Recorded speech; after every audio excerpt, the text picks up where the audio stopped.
Hello friends, welcome to Wikivox Malayalam. ഇതുവരെ നിങ്ങൾ നിരവധി ക്രൈം സ്റ്റോറികൾ കണ്ടിട്ടുണ്ടാകും, കേട്ടിട്ടുണ്ടാകും, വായിച്ചിട്ടുണ്ടാകും. എന്നാൽ ഇപ്പോൾ നമ്മൾ സംസാരിക്കാൻ പോകുന്ന ഈ സംഭവം നിങ്ങളെ വലിയൊരു ഞെട്ടലിലേക്ക് തള്ളിയിടുമെന്ന കാര്യത്തിൽ സംശയമില്ല. കാരണം ഇതിലെ പ്രധാന കഥാപാത്രങ്ങൾ 10ാം ക്ലാസ്സിൽ പഠിക്കുന്ന 2 ആൺകുട്ടികളാണ്. ആ പ്രായത്തിൽ അവർ ചെയ്ത കുറ്റകൃത്യത്തിന്റെ വ്യാപ്തി കേട്ടാൽ കൗമാരക്കാരിലെ കുറ്റവാസനകളെക്കുറിച്ചുള്ള വലിയൊരു ഭീതി തന്നെ നിങ്ങൾക്ക് തോന്നാം. സംഭവം എന്താണെന്ന് നിങ്ങൾ അറിയുന്നതിന് മുൻപ് എൻ്റെ ചാനലിലെ വീഡിയോസൊക്കെ നിങ്ങൾ സ്ഥിരമായി കാണുന്നവരാണെങ്കിൽ ദയവ് ചെയ്ത് ഈ വീഡിയോയ്ക്ക് ഒരു കമൻറ്റ് ചെയ്തിട്ട് ലൈക്ക് ചെയ്യുക. ഇതുവരെയും സബ്സ്ക്രൈബ് ചെയ്യാതെയാണ് കാണുന്നതെങ്കിൽ ഇപ്പോൾ തന്നെ സബ്സ്ക്രൈബ് ചെയ്ത് സപ്പോർട്ട് ചെയ്യുക.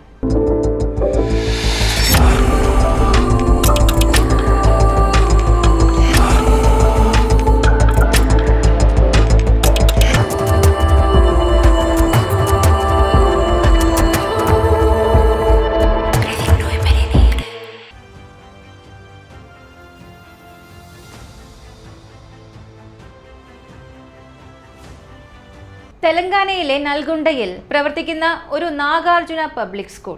ഈ സ്കൂളിലെ പ്രിൻസിപ്പലും ഡയറക്ടറുമായി ജോലി ചെയ്തു വരികയായിരുന്നു കൽരൂപ റെഡ്ഡി എന്ന സ്ത്രീ.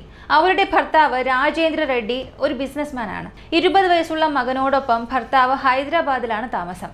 രൂപ നൽഗൊണ്ടയിലെ സ്കൂളുമായി ബന്ധപ്പെട്ടൊക്കെ ജീവിക്കുന്നു. സ്കൂൾ അവധിക്കാലത്തും വിശേഷ ദിവസങ്ങളിലും മാത്രമാണ് രൂപ ഹൈദരാബാദിലെത്തി കുടുംബത്തോടൊപ്പം സമയം ചിലവഴിക്കാറുള്ളത്. ബാക്കി ദിവസങ്ങളൊക്കെയും അവർ സ്കൂളിന്റെയും ഹോസ്റ്റലിന്റെയും ഒക്കെ നടത്തിപ്പിൽ കൂടുതൽ വ്യാപൃതയായിരിക്കും. ഒരു ദിവസം സ്കൂളിന്റെയും ഹോസ്റ്റലിന്റെയും ദൈനംദിന പരിശോധനകൾ നടത്തുകയായിരുന്നു രൂപ. ആ സമയത്താണ് 10ാം ക്ലാസ്സിൽ പഠിക്കുന്ന 2 വിദ്യാർത്ഥിനികളുടെ ബാഗിൽ നിന്ന് സ്മാർട്ട് ഫോണുകളും വലിയൊരു തുക പണവും അവർ കണ്ടെത്തുന്നത്. പ്രായപൂർത്തിയാകാത്ത കുട്ടികളായതിനാൽ ഇവരുടെ പേരോ ചിത്രങ്ങളോ പുറത്തുവിടാൻ കഴിയില്ല. എന്നാൽ ഈ പണവും ഫോണും എവിടെ നിന്ന് കിട്ടി എന്നതിന് കൃത്യമായി മറുപടി നൽകാൻ ആ കുട്ടികൾക്ക് കഴിഞ്ഞില്ല. കാര്യത്തിൽ സംശയം തോന്നിയ രൂപ ഉടൻ തന്നെ കുട്ടികളുടെ രക്ഷിതാക്കളെ വിവരം അറിയിച്ചു. വീട്ടിൽ നിന്ന് നല്ല രീതിയിൽ ശാസന കിട്ടിയതിന് പുറമെ രൂപയും അവരെ കഠിനമായി വഴക്ക് പറയുകയും താക്കീത് നൽകുകയും ചെയ്തു. ഇനി ആവർത്തിച്ചാൽ സ്കൂളിൽ നിന്നും പൂർണ്ണമായും പുറത്താക്കും എന്ന് മുന്നറിയിപ്പ് നൽകിയ അവർ കുട്ടികളെ ഹോസ്റ്റലിൽ നിന്നും ഡിസ്മിസ് ചെയ്തു. ഇനി മുതൽ ഹോസ്റ്റലിലെ താമസം അനുവദിക്കില്ലെന്നും സ്കൂളിൽ വന്ന് പഠിച്ചു പൊയ്ക്കൊള്ളണമെന്നും രൂപ വ്യക്തമായി ഉത്തരവിട്ടു. ഇതോടെ ആ കുട്ടികൾ കടുത്ത നിരാശയിലും ദേഷ്യത്തിലുമായി. ചെറിയൊരു കാര്യം പോലും താങ്ങാൻ കഴിയാത്ത ഇന്നത്തെ ചില കുട്ടികളുടെ അതേ മാനസികാവസ്ഥ. അതിനുശേഷം അവർ ചെയ്ത കാര്യമാണ് അതിലേറെ ഞെട്ടിക്കുന്നത്. പെട്ടെന്ന് പണമുണ്ടാക്കാൻ എന്താണ് വഴിയെന്ന് അവർ യൂട്യൂബിൽ സെർച്ച് ചെയ്യാൻ തുടങ്ങി. ഏതൊക്കെയോ വീഡിയോകൾ കണ്ട ശേഷം അവർ നേരിട്ട് ChatGPT പോലുള്ള AI ആപ്പുകളിലേക്ക് കടന്നു. അവിടെ അവർ ചോദിച്ച ചോദ്യം എന്താണെന്നും പിടിക്കപ്പെടാതെ എങ്ങനെ കൊലപാതകം നടത്താം. 10ാം ക്ലാസ്സിൽ പഠിക്കുന്ന 2 കുട്ടികളാണ് ഇത്തരം ഒരു ഭയാനകമായ തിരച്ചിൽ നടത്തിയതെന്ന് ഓർക്കുക. തുടർന്ന് അവർ ഒരു പദ്ധതി തയ്യാറാക്കി. ആദ്യം മോഷണം നടത്തുക, ഒരുപക്ഷെ പിടിക്കപ്പെടുന്ന അവസ്ഥ വന്നാൽ മാത്രം കൊലപ്പെടുത്തുക. ആ 2 പേരും ക്രൂരമായ ഒരു മനസ്സിന് ഉടമകളായി മാറിക്കഴിഞ്ഞിരുന്നു. അവരുടെ പ്രധാനപ്പെട്ട ലക്ഷ്യം പ്രിൻസിപ്പലായ രൂപ റെഡ്ഡി തന്നെയായിരുന്നു. അവരുടെ വീട്ടിൽ കയറി മോഷണം നടത്താൻ അവർ തീരുമാനിച്ചു. അടുത്ത 5 ദിവസത്തോളം അവർ കൃത്യമായ പ്ലാനിംഗ് നടത്തി. രൂപയുടെ വീടും പരിസരവും നിരീക്ഷിക്കുക, വീട്ടിലേക്ക് ആരെങ്കിലും വരുന്നുണ്ടോ എന്ന് നോക്കുക, അവർ എപ്പോഴാണ് പുറത്തു പോകുന്നത്, എപ്പോഴാണ് തിരിച്ചെത്തുന്നത് എന്നൊക്കെ കൃത്യമായി മനസ്സിലാക്കി. ഒടുവിൽ അവർ ആ സത്യം കണ്ടെത്തി. രൂപ വീട്ടിൽ പൂർണ്ണമായും ഒറ്റയ്ക്കാണ് താമസിക്കുന്നത്. ഭർത്താവും മകനും ഒപ്പമില്ല, ബന്ധുക്കൾ ആരും വരാറുമില്ല. കാര്യങ്ങൾ തങ്ങൾക്ക് അനുകൂലമാണെന്ന് അവർ ഉറപ്പിച്ചു. പദ്ധതി നടപ്പിലാക്കുന്നതിനായി അവർ സ്കൂളിൽ പോകാതെ ക്ലാസ് കട്ട് ചെയ്തു. നേരെ കടയിൽ പോയി ആവശ്യമായ സാധനങ്ങൾ വാങ്ങാൻ തുടങ്ങി. ആദ്യം വാങ്ങിയത് ഒരു മൂർച്ചയുള്ള കത്തിയാണ്. തുടർന്ന് സർജിക്കൽ ഗ്ലൗസുകൾ, മങ്കി ക്യാപ്പ്, ഒപ്പം ചുവന്ന കളറിലുള്ള ഒരു ഹുഡിയും അവർ വാങ്ങി. മണി ഹീസ്റ്റ് പോലുള്ള വെബ് സീരീസുകൾ കണ്ട് അതിൽ നിന്ന് പ്രചോദനം ഉൾക്കൊണ്ടാണ് ആ ചുവന്ന ഹുഡി തന്നെ അവർ തിരഞ്ഞെടുത്ത് വാങ്ങിയത്. എല്ലാ സജ്ജീകരണങ്ങളും പൂർത്തിയായി. കഴിഞ്ഞ ഓഗസ്റ്റ് 11 ഉച്ചയോടെ രൂപ സ്കൂളിലായിരുന്ന സമയത്ത് ഇവർ വീണ്ടും ക്ലാസ് കട്ട് ചെയ്ത് അവരുടെ വീടിനടുത്തേക്കെത്തി. അതിൽ ഒരാൾ വീടിന് പുറത്തുള്ള വാട്ടർ ടാങ്കിന് സമീപം കാവൽ നിന്നു. 2ാമത്തെ പയ്യൻ വീടിനുള്ളിലേക്ക് അതിക്രമിച്ചു കയറി. ഉള്ളിൽ കയറി അവൻ മാസ്റ്റർ ബെഡ്റൂം കണ്ടെത്തി അവിടെ സൂക്ഷിച്ചിരുന്ന 2.5 ലക്ഷം രൂപ കൈക്കലാക്കി. കൃത്യമായ ആ സമയത്താണ് സ്കൂൾ സമയം കഴിഞ്ഞ് രൂപ വീട്ടിലേക്ക് തിരിച്ചെത്തുന്നത്. അവർ മുറിയിലേക്ക് കയറി ഫ്രഷ് ആകാനായി ബാത്റൂമിലേക്ക് പോയി. ആ നിമിഷത്തിൽ മോഷണം നടത്താൻ കയറിയ പയ്യൻ ഭയന്ന് അടുക്കളയ്ക്കുള്ളിലേക്ക് വിളിച്ചു. കുളി കഴിഞ്ഞിറങ്ങിയ രൂപ തന്റെ അമ്മായിയെ ഫോണിൽ വിളിച്ച് സംസാരിക്കാൻ തുടങ്ങി. ഏറെ സമയം അവർ സംസാരിച്ചുകൊണ്ട് തന്നെ നിന്നു. ഇവർ ഫോൺ വെച്ച് അവിടെ നിന്ന് മാറുന്നതിന്റെ യാതൊരു ലക്ഷണവും കണ്ടില്ല. മുറിയിൽ നിന്ന് പുറത്തിറങ്ങിയാലേ രക്ഷപ്പെടാൻ കഴിയൂ എന്ന അവസ്ഥ വന്നപ്പോൾ അവൻ അടുത്ത നീക്കത്തിലേക്ക് കടന്നു. എന്നാൽ എങ്ങനെയൊക്കെയോ വീടിനുള്ളിൽ നിന്ന് പുറത്തേക്ക് കടന്ന് രക്ഷപ്പെടാൻ അവൻ ശ്രമിക്കുകയായിരുന്നു. എന്നാൽ അപ്രതീക്ഷിതമായി അവിടെ എത്തിയ രൂപ അവനെ കണ്ടു. രക്ഷപ്പെടാൻ ശ്രമിക്കുന്നതിനിടെ ആ പയ്യൻ അബദ്ധത്തിൽ തെന്നി വീണു. ആ വീഴ്ചയിൽ അവന്റെ മുഖം മറച്ചിരുന്ന മാസ്ക് കഴിഞ്ഞുപോയി. രൂപ അവന്റെ മുഖം വ്യക്തമായി കണ്ടു. കണ്ടതും അവർ വിളിച്ചു, "ഏ ബാബു!" ആ സമയത്ത് രൂപ ഫോണിൽ സംസാരിച്ചു കൊണ്ടിരിക്കുകയായിരുന്നു. ഫോണിന്റെ മറുവശത്തുണ്ടായിരുന്ന അമ്മായി ഈ വിളി വ്യക്തമായി കേൾക്കുകയും ചെയ്തു. ഈ കേസിൽ ഏറ്റവും നിർണായകമായ ഒരു തെളിവാണ് ബാബു എന്ന ഈ ഒറ്റ വാക്ക്. കാരണം തെലങ്കാനയിലൊക്കെ ചെറിയ കുട്ടികളെ സ്നേഹത്തോടെ വിളിക്കാൻ ഉപയോഗിക്കുന്ന വാക്കാണത്. തന്റെ മുഖം രൂപ കണ്ടുപോയെന്നും ഇനി തങ്ങൾ പിടിക്കപ്പെടുമെന്നും ഭയന്ന ആ പയ്യൻ ഒട്ടും ദയയില്ലാതെ ക്രൂരതയിലേക്ക് കടന്നു. താൻ കടയിൽ നിന്നും വാങ്ങിയ മൂർച്ചയുള്ള കത്തിയെടുത്ത് അവൻ രൂപയെ അതിദാരുണമായി കുത്താൻ തുടങ്ങി. തോളിലും കൈകളിലും കാലുകളിലും നെഞ്ചിലും വയറ്റിലുമായി 27 തവണയാണ് ആ 10ാം ക്ലാസ്സുകാരനായ പയ്യൻ രൂപയെ വെട്ടിപ്പരിക്കേൽപ്പിച്ചു. അവർ വേദന കൊണ്ട് പിടഞ്ഞ് നിലവിളിച്ചപ്പോഴും അവന്റെ മനസ്സിൽ അല്പം പോലും ദയ തോന്നിയില്ല. മോഷണം നടത്തിയത് പുറത്തറിയാതിരിക്കാൻ കവർന്ന പണം മുഴുവൻ അവൻ തന്റെ അടിവസ്ത്രത്തിനുള്ളിൽ ഒളിപ്പിച്ചു വെച്ചു. അവിടെ നിന്നും ഇറങ്ങി ഓടുന്നതിന് മുൻപ് രൂപയുടെ വില കൂടിയ ഐഫോണും അവൻ കവർന്നു. പണവും ഫോണും കൈക്കലാക്കി അവൻ അവിടെ നിന്ന് കടന്നു കളഞ്ഞു. പാവ രൂപ രക്തത്തിൽ കുളിച്ച് ആ മുറിയുടെ തറയിൽ കിടന്നു. കഴിഞ്ഞ ഓഗസ്റ്റ് 11 ഉച്ചയ്ക്കാണ് ഈ ക്രൂര സംഭവം നടക്കുന്നത്. സമയം കടന്നുപോയി, രാത്രിയായി. അടുത്ത ദിവസം, അതായത് ഓഗസ്റ്റ് മാസം 12 രാവിലെ ഹൈദരാബാദിലുള്ള രൂപയുടെ മകൻ അമ്മയെ ഫോണിൽ വിളിക്കാൻ തുടങ്ങി. സാധാരണയായി എന്നും സംസാരിക്കാറുള്ളതാണ്. എന്നാൽ ഫോൺ സ്വിച്ച് ഓഫ് ആയിരുന്നു. മോഷണം നടത്തിയ കുട്ടികൾ ഫോൺ സ്വിച്ച് ഓഫ് ചെയ്തിരുന്നു. എത്ര വിളിച്ചിട്ടും അമ്മ ഫോൺ എടുക്കാതായതോടെ മകന് സംശയം തോന്നി. അവൻ നൽകൊണ്ടയിലുള്ള ബന്ധുക്കളെ വിവരം അറിയിച്ചു. ബന്ധുക്കൾ ഉടൻ തന്നെ രൂപയുടെ വീടിന്റെ താഴത്തെ നിലയിൽ താമസിക്കുന്ന വാടകക്കാരോട് കാര്യം തിരക്കാൻ ആവശ്യപ്പെട്ടു. അവർ മുകളിലെത്തി നോക്കിയപ്പോൾ കണ്ടത് രക്തത്തിൽ കുളിച്ചു കിടക്കുന്ന രൂപയുടെ ശരീരമാണ്. ഞെട്ടിപ്പോയി അവർ ഉടൻ തന്നെ പോലീസിനെയും ബന്ധുക്കളെയും വിവരം അറിയിച്ചു.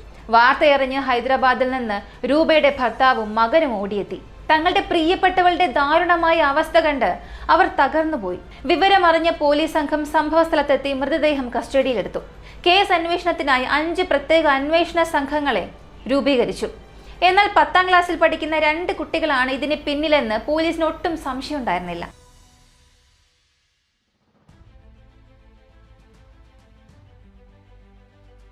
നാട്ടിലെ സ്ഥിരം കുറ്റവാളികളുടെയും റൗഡികളുടെയും ലിസ്റ്റ് എടുത്ത് പോലീസ് ഓരോരുത്തരെയായി ചോദ്യം ചെയ്യാൻ തുടങ്ങി. പ്രദേശത്തെ CCTV ദൃശ്യങ്ങൾ മുഴുവനും ശേഖരിച്ച് അവ ഓരോന്നായി പരിശോധിച്ചു. വീടിന് 100 മീറ്റർ അകലെയുള്ള ഒരു CCTVയിൽ ചുവന്ന ഹുഡിയും മാസ്കും ധരിച്ച് ഒരാൾ പോകുന്ന ദൃശ്യം ലഭിച്ചെങ്കിലും അത് വ്യക്തമല്ലായിരുന്നു. തുടർന്ന് പോലീസിന്റെ ഡോഗ് സ്ക്വാഡും ഫോറൻസിക് സംഘവും സ്ഥലത്തെത്തി. വിരൽ അടയാളങ്ങളും മറ്റ് സാങ്കേതിക തെളിവുകളും ശേഖരിച്ചു.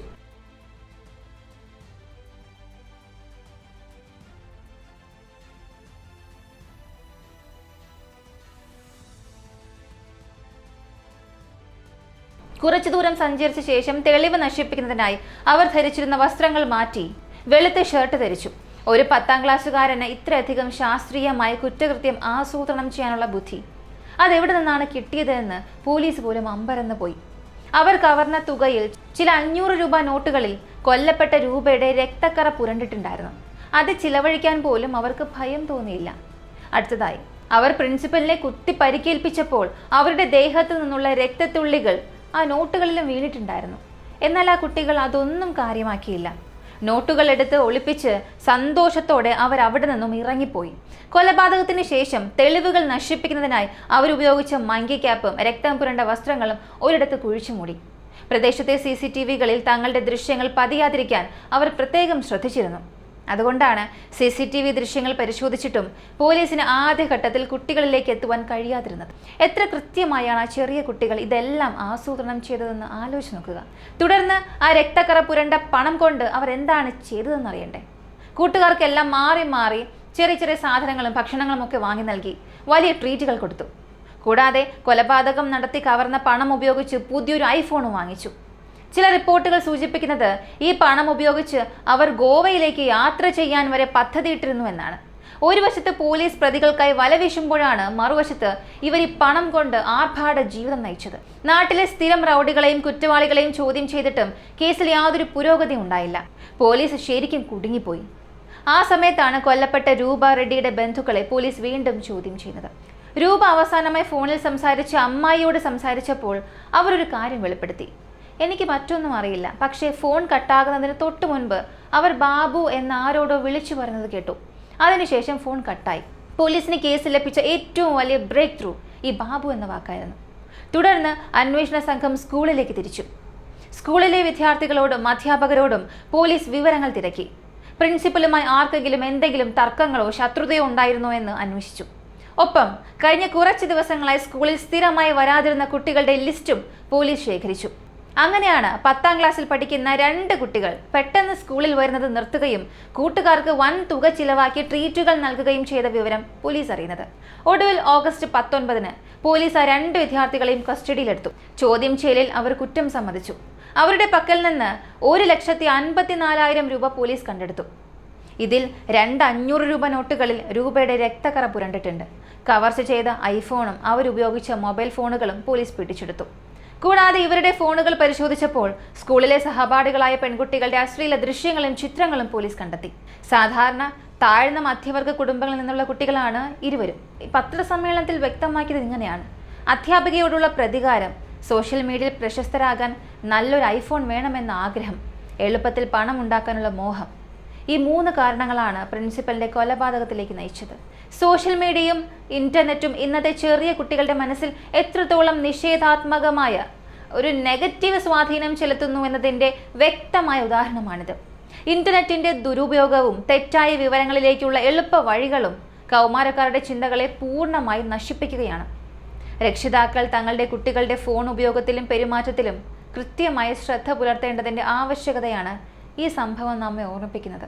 ഈ സംഭവത്തെക്കുറിച്ചുള്ള നിങ്ങളുടെ അഭിപ്രായങ്ങളും നിർദ്ദേശങ്ങളും മറക്കാതെ കമൻറ്റിൽ പറയുക. ബെസ്റ്റ് കമൻറ്റ് അടുത്ത വീഡിയോയിൽ വരും.